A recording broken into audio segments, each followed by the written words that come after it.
the flag of the United States of America, and to the republic for which it stands, one nation, under God, indivisible, with liberty and justice for all. Okay. So we are going to conduct our superintendent interviews, and we're going to start with Kimberly Kelly. So thank you for joining us. Thank you for having me. Yes. So how this will go, we will ask questions, she will answer them. She has a microphone. As board members, we'll try to speak up a little loudly so everyone can hear. And there will be no public comment during any of the interviews. Okay? So question one. When budgets are tight, there are no easy choices in making budget reductions. How would you approach making difficult choices such as staff reductions, facility closures, and elimination of education programs? This is a tough one. I think it all begins with your school's mission, vision, and core values. And if that hasn't really been established or worked on recently, maybe it's something to look at and then use it to make decisions from. So, the way to do that is to get input from every cohort of your community, and to also begin to problem solve about where we've been in the past and where we're headed in the future. So I believe it all helps create that unity and then the common purpose of tough decisions.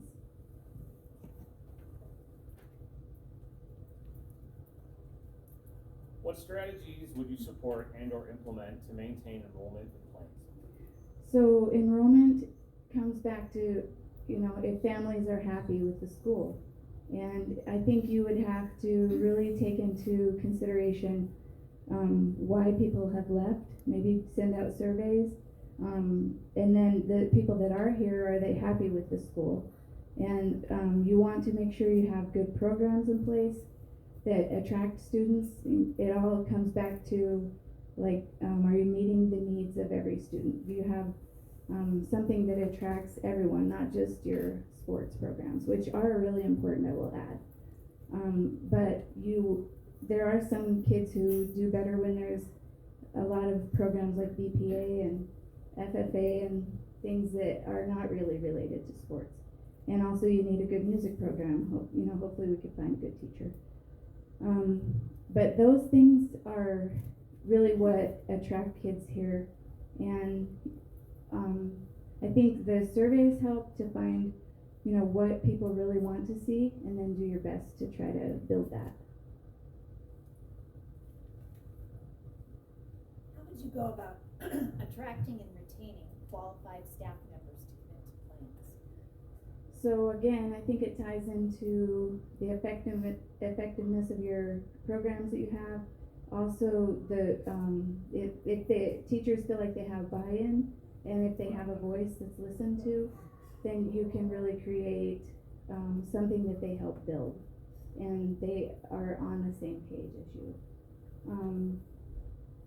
And if they're helping build the ship, they aren't going to tear it down. And they really need to feel like they have a voice in the process.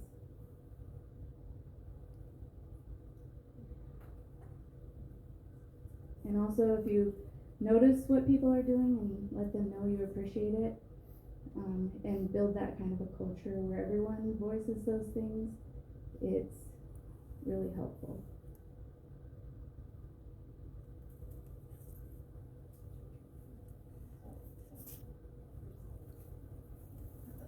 How would you go about attracting and retaining qualified staff members to commit to plans? How would you seek out the views of teachers and other school employees? So what I did at Harlem the last school year is we did a little exercise where at the beginning of the school year I handed them all a piece of paper, and it was color coded. The red it was like pink, but what we wanted less of, and then it was green, but there were 5 categories, and what you want to see more of, hear more of, do more of, and feel more of. So it was 4 categories. And we took some time, and they filled it in and then handed it to me, and then I had them do that exercise with their students the first couple weeks of school, actually the first week of school. And we put it all in a database and focused on taking that feedback and really working on it, and discussing what we could do as a group to get better at that. What are some of the major hurdles you see with improvement in instructional programs?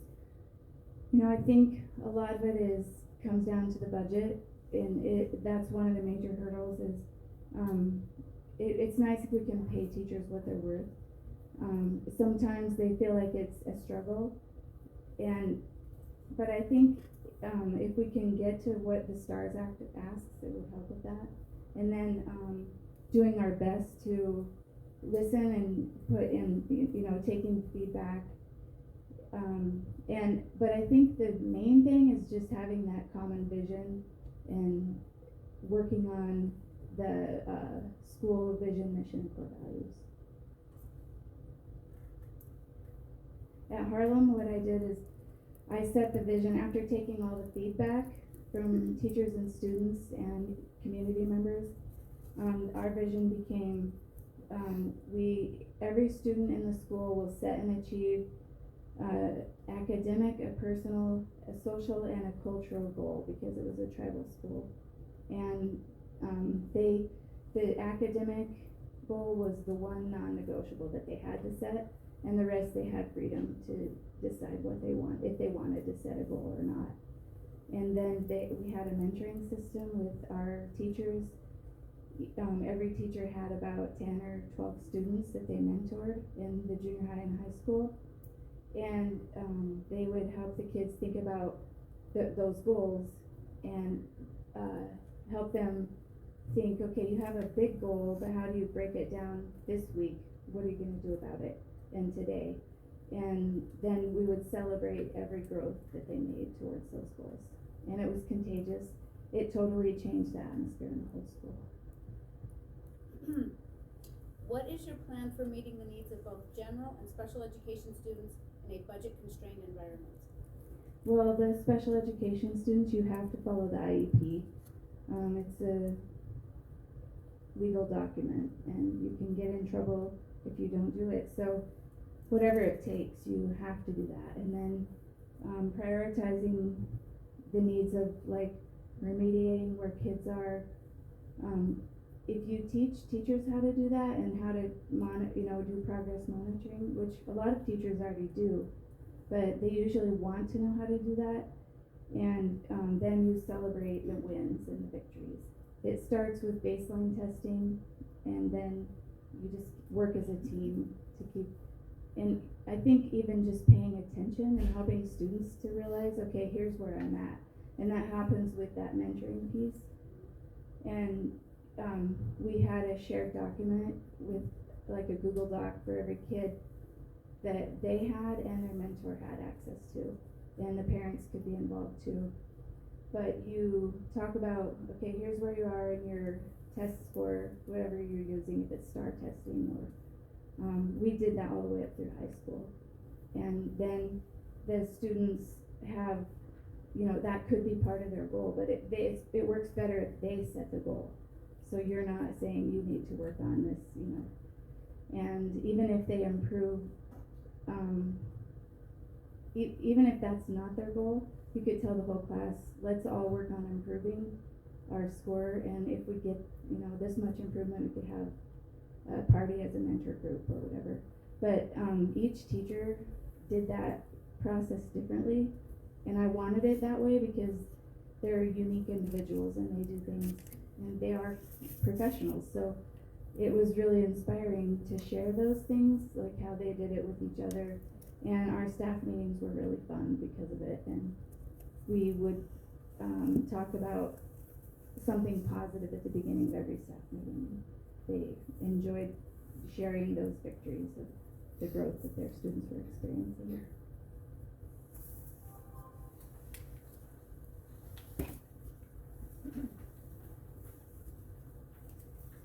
What is your style in confronting negative behavior in employees, students, and community members? So at the beginning of the school year, what I found really works well is you give everyone a copy of the chain of command, so it's clearly communicated, and so everyone knows who they answer to, who their supervisor is.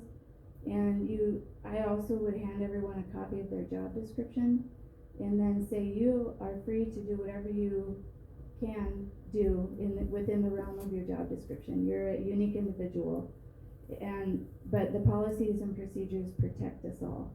So within that parameter, you have a lot of freedom to be an individual. So they actually really liked that, and for the teachers and paras, I gave them a copy of the evaluation. I have a really nice rubric that breaks down the Danielson evaluation for teachers, and I gave them the rubric at the beginning of the year, and I said, as long as you have your objective posted on the board, and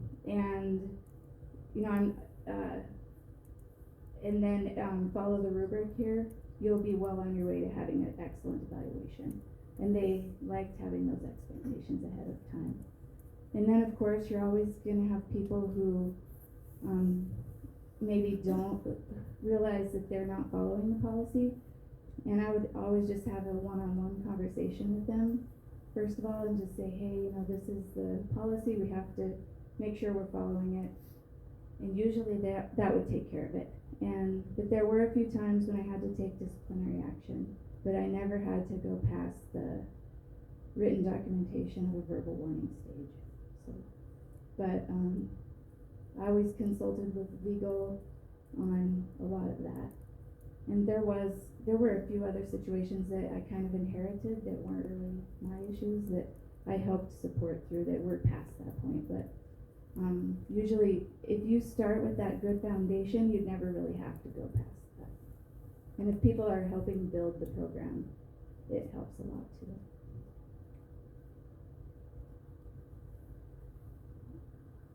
You are hired as the new superintendent and district. You find several staff who've been less than supportive of your appointment and who are only mildly responsive to you personally. What is your response? I keep being friendly and just do my job. And also if they feel like they're heard, I feel like you could win them over, and if not, it's not that big of a deal. You're here to help kids and to move the school forward in a good direction. So, and usually people want to be part of something positive, and they'll join up with it, but it could take some time. You have a principal who does not evaluate teachers as directed by policy. How do you handle that matter? I would again just have a conversation, and if they don't step up, then you have to start the disciplinary action, which, the first step is the verbal warning, and you provide written documentation of that, and then it progresses from there. I usually follow the FRISC document, but when people realize you have a policy and a way of handling things, they usually do what you want them to do, especially if you're positive as a general rule. They would rather you be positive than negative, so they want to be part of something positive. A board member claims to represent a sizable group in your community, but she seems to be in opposition to most of your recommendations. What would you do? I would probably have a conversation with them and just see, try to understand what the problem is, and then I really believe in listening to people, and I feel like if they have a chance to talk, they usually talk themselves over to what is right in the situation, and it's half the battle is just letting them come to the conclusion that they need to come to. But I've really found if you let them talk through it, they usually come to the point that you were wanting them to get to. And then, if it continues to be an issue, I think you would consult with legal about it and get, next steps of what should be done. But I know trying to keep it to a minimum of who you talk to is really healthy. You don't want to just air the laundry and let everybody know that there's a problem. What do you feel is the appropriate role of a school board member in this district? So the school board is very important to make the policies and make sure that the superintendent and everyone is supported, but they should let people do their job. And like the superintendent should be the one with boots on the ground in the school, and the superintendent needs to let the principals do the same thing, and the principals need to let the teachers do their jobs.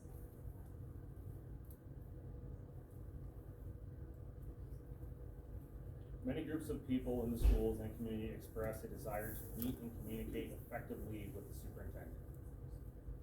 Is it a constructive use of the superintendent's time to meet with so many people? If important, how do you accomplish this? I think it's really important to be available, and whatever has worked in the past, I would try to keep doing. I think if a meet and greet works, you know, I don't know how often, but we could see what people would like, even in our surveys, you know, like how often would you like to visit? What channels worked in the past, and how can we keep moving in a good direction? What do you feel is the superintendent's role in the process of articulating the district vision and mission and setting district goals? So I think you're a facilitator. You find out what people would like to see in the school, and then you try to make it happen through establishing that. You gather the information and consolidate it with the board into the vision of the school. But I also think principals need to be able to establish a vision and what they think should happen. So you need to give them a really important role in that. And then teachers help build the mission and core values. That's how I did it in Harlem. It was fun.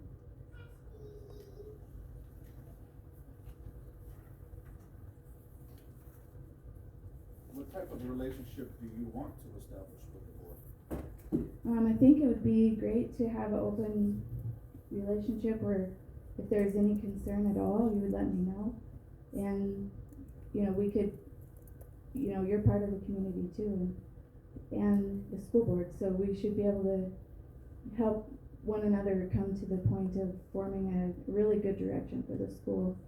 And I think it's important to involve everyone, but especially the board, because if we have a strong vision of where we're headed, then it helps us know how to spend our budget and how to break all that down and how to support people in doing their jobs.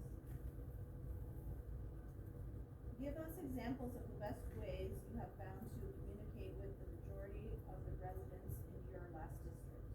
Would you foresee any changes with a district of this size? So one thing we did at Harlem is we had teacher conferences in the gym one of the times, and we had it spread out so there was more privacy. And we had a table set up with the place for them to take a survey while they were waiting. But it wasn't really the best setup because it didn't give them enough time to spend. But there was a link to it on our website too, so they could come back to it later. But they helped establish what we did for our profile of a graduate, and it was really helpful to get their input. Also, I had an open door where people could come in and talk to me. Sometimes people were angry, but usually they would blow off steam, and I would take notes and listen to them, and it would help them calm down and realize that I really did want to hear them out. And a lot of times, if you let people talk, they'll come to the point that they should have been at anyway. So, yeah, I think just letting people know that you really do want them to come talk to you instead of just saying that. And if you're visible at the games and at school functions, and let them know you can talk to me anytime, it really does help. And if you send out those surveys, I think that helps too.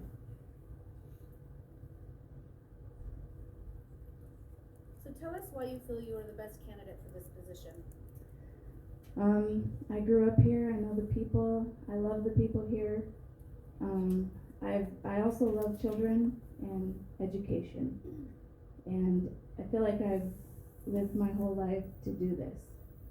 And I've been a good person to try to be a good role model for students. And I'm good at bringing people together and problem solving. And I also love setting up mentoring programs where kids can set goals. And when I get to that point in my doctorate, that's going to be what it's about. Do you have any questions for us? What do you foresee, like, how is your school's mission and vision and core values at this point? Do you guys know it? Does everyone at the school know it and internalize it? Or is it kind of a long wordy thing, you know what I mean? We spent some time with MTSBA working on that, my first year on the board, trying to firm that up. It's something I think still needs more attention to make it a whole lot more palatable so we can institute it in the school. Okay. Anyone else have a thought about our? Yeah, personally, I think we need to have a little work on thinking about our mission and vision and doing some strategic planning and developing goals that have performance measures in them. Mm-hmm. I like that. Do you have any other questions? So what do you see as like the biggest challenge for students in your school?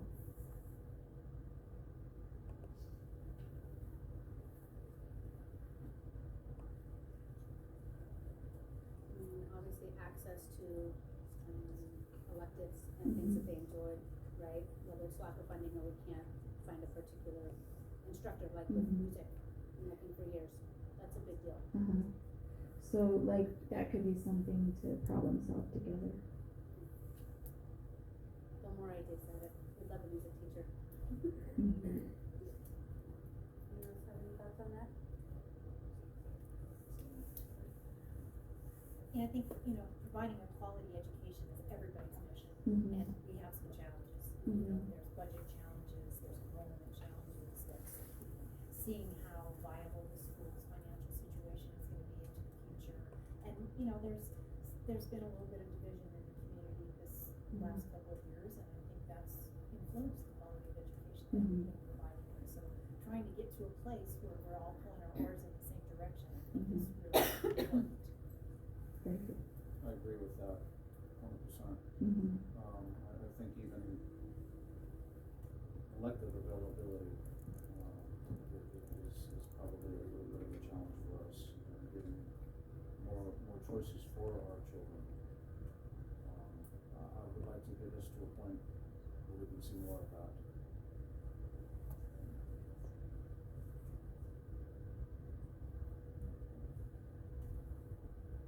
Well, I know it'll be, like, we could even send out surveys to the community to get ideas about how to do that too. We could kind of make a list of problems to address and that we want feedback in.